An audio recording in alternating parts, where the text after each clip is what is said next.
Buenas tardes. Es un gusto estar aquí con ustedes. Les presento mi colega, de hecho mi asesora, es de Graciela Bensusan, que está ahí en la pantalla. Esto es una manera un poco rara para mí, entonces déjame ir acostumbrándome. Veo Graciela, estoy hablando. Y además preparé todo eso en inglés, entonces voy a tener que hacer el cambio mental en camino, así que me aguantan si me falla el idioma. Pero sí, como se ha mencionado, vamos a estar hablando de hecho, no sé, Graciela, como estamos haciendo todo el panel en español, de repente, y yo iba, si en algún momento tú quieres tomar la palabra o tomar la ponencia, pues adelante. No, está perfecto que lo hagas tú y cualquier cosa que me te interrumpa. interrumpas, ¿verdad? Gracias. Creo que estás en mute, no te escuchamos y no veo. No, no estoy en mute, no sé por En fin, qué no. yo empiezo, me interrumpas si quieres. Vamos a hablar brevemente sobre las fuerzas y factores que contribuyeron en establecer el nuevo modelo laboral. Vamos a hablar otra vez muy brevemente sobre los procesos de transición desde el viejo NAFTA al nuevo acuerdo laboral. Vamos a hablar otra vez muy brevemente sobre algunas preocupaciones específicas en estas negociaciones sobre la industria automotriz. Luego vamos con un poquito más tiempo mencionar hay muchos, pero algunos de los principales provisiones laborales que hay en el acuerdo laboral, el nuevo modelo laboral, y donde me gustaría pasar un poco más tiempo. Entonces voy a brincar algunas diapositivas porque queremos hablar un poco de los procesos de implementación y qué es lo que estamos viendo hasta el momento en el uso de estos mecanismos de cumplimiento.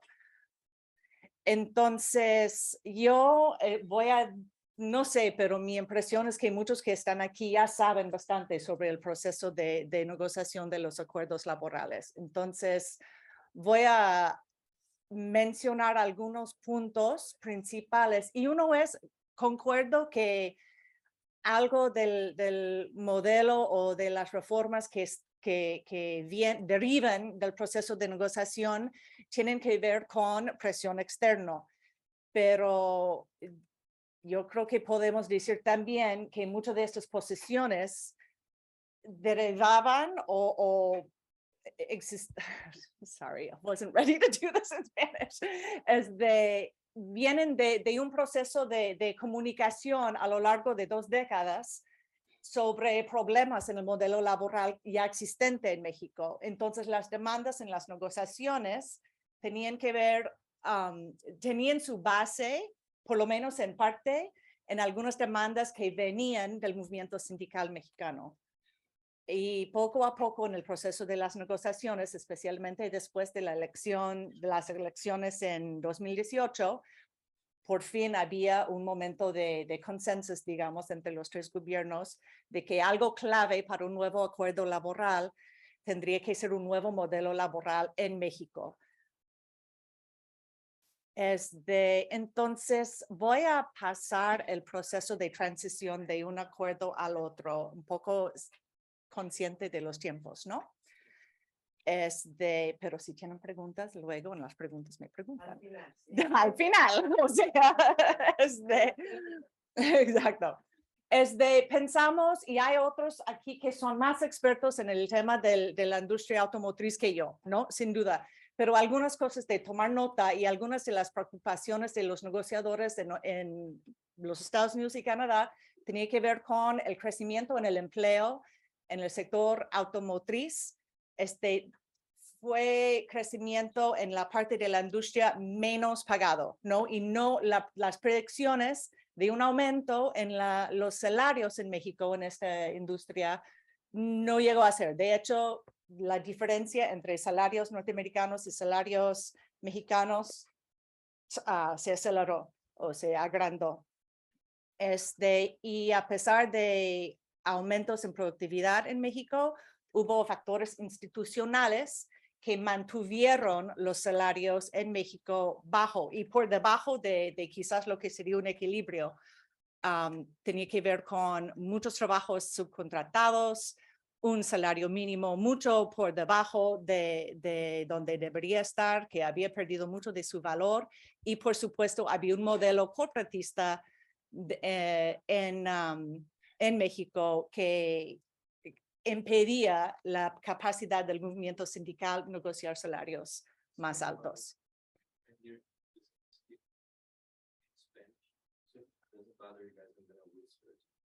Isn't there a translation somewhere? No, there's no translation, no. The thing is, Puede hacerlo en yeah, I don't, English too. you What? can go in English. wait, what? I thought, okay. I don't, oh my gosh, I don't know if I can change twice. Okay, I can, There's no translation, there's no simultaneous translation right now. So no hay traducción. okay, I'll, well, okay, so. I don't know what language I'm speaking. I don't know. Hay preferencia votar porque antes había mucha preferencia para el español. Antes había decidido hacerlo todo en español. Sí, y no quiero como tampoco como ofender. No sé, yo no sé. Here, déjame dejar entrar. ¿Por qué no? Dame 3 minutos más. Ya, sí. ¿Por qué no sé cómo habíamos decidido en español? Para no Y cambiar? no importa eso, entonces si Si le quieres puedes- traducir, yo creo que está muy bien. Solo pensé que ya hubo, pero no hay. ¿Ah, qué? You keep going. I'll keep going. Okay. So, bueno, Te doy 2 minutos. entra, gracias. 2 minutos de logística. Entonces, USMCA, ¿no? Ahora vamos a entrar en varias partes del nuevo modelo laboral. Había algunas provisiones, y otra vez, hay gente aquí que son más expertos en el contenido específico del acuerdo, pero a muy grandes rasgos insistieron en términos de la industria auto que el Labor Value Content Rule mandated que los manufactureros tenían que tener 40% del trabajo, del trabajo para hacer coches y 45% del labor, de la fuerza laboral que contribuyó a hacer camiones, tenían que ser producidos por trabajadores que ganan $16 la hora o más, ¿no? Hay otros, esto es uno principal. Es de el Annex 23A,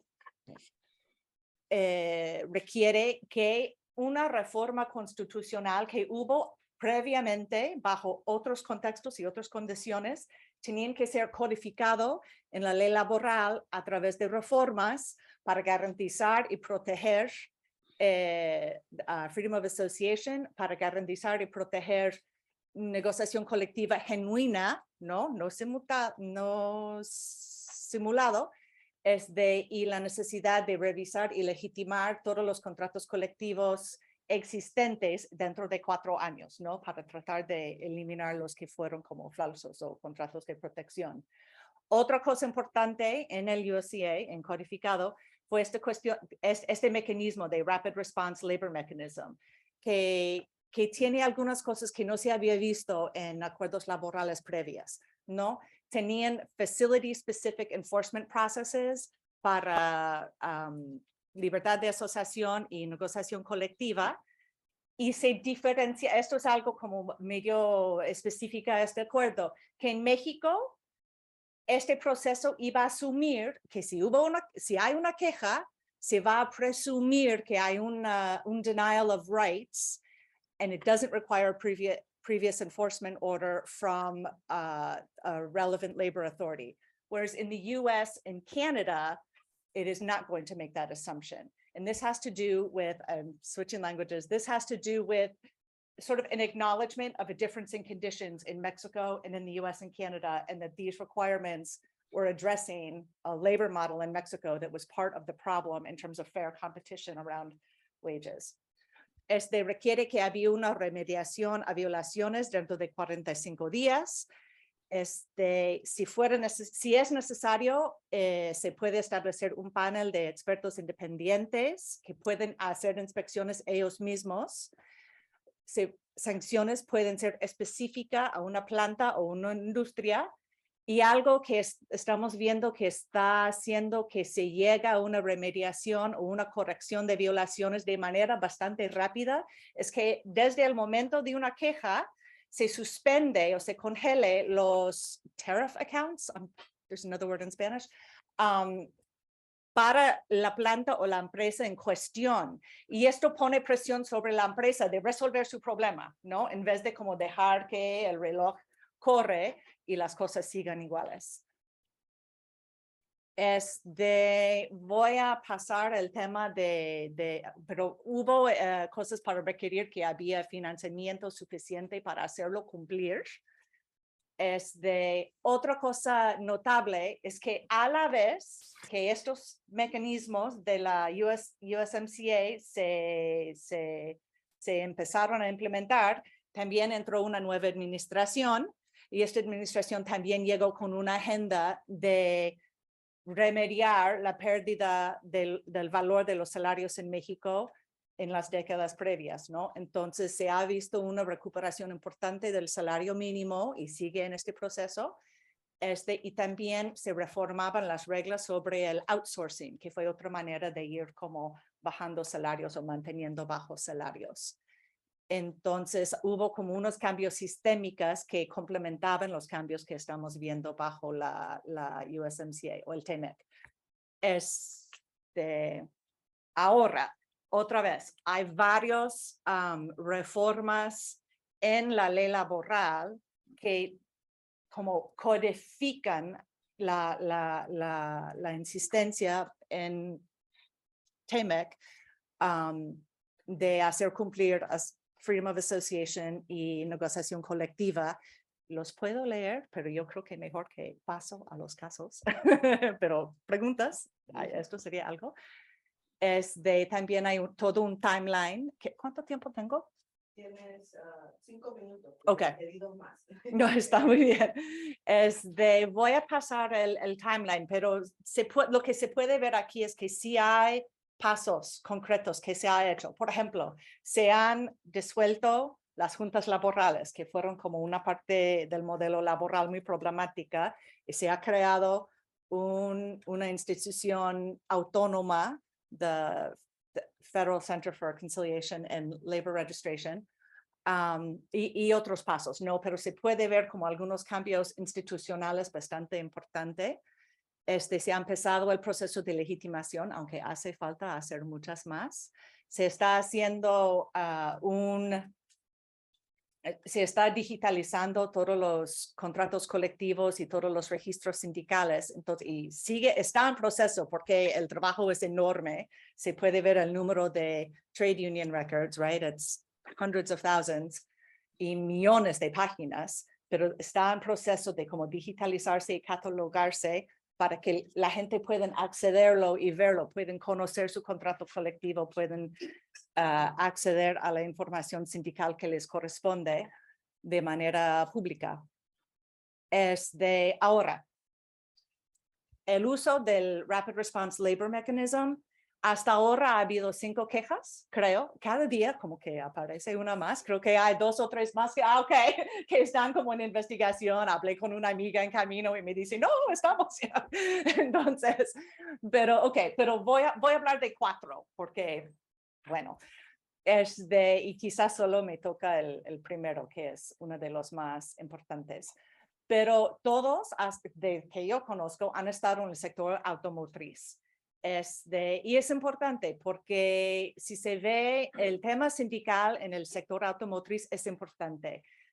Todas las plantas asembladoras son sindicalizados. En contraste a la tasa de sindicalización en todo México. Y autopartes es menos, es 20% de las plantas de autopartes, pero todavía es mucho más alto que en otros sectores de la economía, ¿no? La gran mayoría antes de las plantas sindicalizados fueron con el CTM. Entonces se ve también la dominancia del sindicato cooperativista en este sector. Ha habido 5 quejas, aquí hay 5, no sé cuál es el sexto, pero alguien lo va a decir. Todos han sido resueltos hasta ahora. y ha sido importante para empezar a ver cambios en el sector automotriz que podría ser un ejemplo para otros sectores en el futuro. El primer caso tenía mucha fama, había mucha cobertura de prensa, fue muy notada. General Motors tenía un caso donde estaban haciendo su voto para legitimar su contrato colectivo. Quiere decir que los trabajadores van a votar sobre el contrato colectivo que ya tienen, van a decir sí, apoyo que existe este contrato colectivo o no, quiero terminar este contrato colectivo, se mantienen los beneficios y tienen derecho de organizar otro esfuerzo de negociar otro contrato colectivo. Simplificando, pero esto es lo que quiere decir legitimación. Entonces, los trabajadores empezaron a votar, hubo monitores, yo creo que uno de los monitores está aquí, entonces nos puede decir más, pero entiendo que hubo problemas muy serios de libertad sindical, entonces hasta el STPS levantó la votación y dijo, no, esto ya no puede ser, y anularon los resultados, ¿no? Estados Unidos presentó una queja, la primera queja bajo este mecanismo. El STPS aceptó la queja y puso un tiempo de 30 días para rehacer la elección. Hubo una nueva elección, 92% de los trabajadores participaron y terminaron el contrato colectivo con la CTM. Poco después, un nuevo sindicato independiente pidió su constancia de representatividad. Es otro procedimiento de democracia sindical que se creó bajo estas reformas, que quiere decir que los trabajadores van a decir, si usted, sindicato, este sindicato va a negociar para mí, necesitas 30% del apoyo de los trabajadores, como necesita ser validado con el apoyo de 30% de los trabajadores para que este sindicato pueda decir que yo represento a estos trabajadores para negociar. No sé si es un concepto que no existe en inglés. En fin, un nuevo sindicato lo ganó y logró, se llama Cintia, y logró negociar un nuevo contrato colectivo con un aumento de salario bastante significativa, y este sindicato ya desde entonces ha representado esta fábrica. Es de algo un poco interesante notar en eso, es que un buen número de los trabajadores en esta fábrica son mujeres. No sé si tiene que ver o no, pero la nueva presidenta también es mujer. Pero se mostró algunas cosas salieron de esto, ¿no? Uno es que se necesita como mejorar el proceso de legitimación, cosa que sí ocurrió. Es de la importancia de observadores, es de la importancia de cómo garantizar protecciones para los trabajadores en el proceso de hacer estos procedimientos. Y más que todo, la importancia de la organización un poco lo que estaba diciendo Alex, la importancia de que los trabajadores realmente se organizan y se movilizan, que es algo importante si estos cambios se van a tomar efecto. Yo, como tengo como 2 minutos, voy a pasar los otros casos y solo hablar de los 20 segundos. Ok, conclusiones. Hay diferentes escenarios que puede salir de esto. Oímos uno algo pesimista. Yo creo que es realística esta posibilidad, pero también es posible, pero también hay razones de ser optimista. Hasta ahora los nuevos procedimientos han permitido que grupos de disidentes se han podido desecharse de sindicatos corporativistas y formar nuevos sindicatos y negociar nuevos contratos colectivos. Todos estos casos han sido resueltos exitosamente. Va a depender de que los trabajadores organizan, de manera de anécdota. Me están comentando cosas como cuando Panasonic hizo su queja y ganó, luego el hotline del USDOL fue inundada con otras llamadas de otros trabajadores no afiliados con ningún sindicato independiente u otro, buscando la misma cosa. Entonces se está empezando. Ahora, esto no quiere decir que son organizados y lo van a lograr, pero sí quiere decir que hay un interés, la existencia de algunos casos exitosos y algunas ganancias en términos de salario y representación sindical, está dando como razón de ser como algo optimista sobre lo que podría lograr este nuevo modelo laboral. Y perdón que me extendí, pero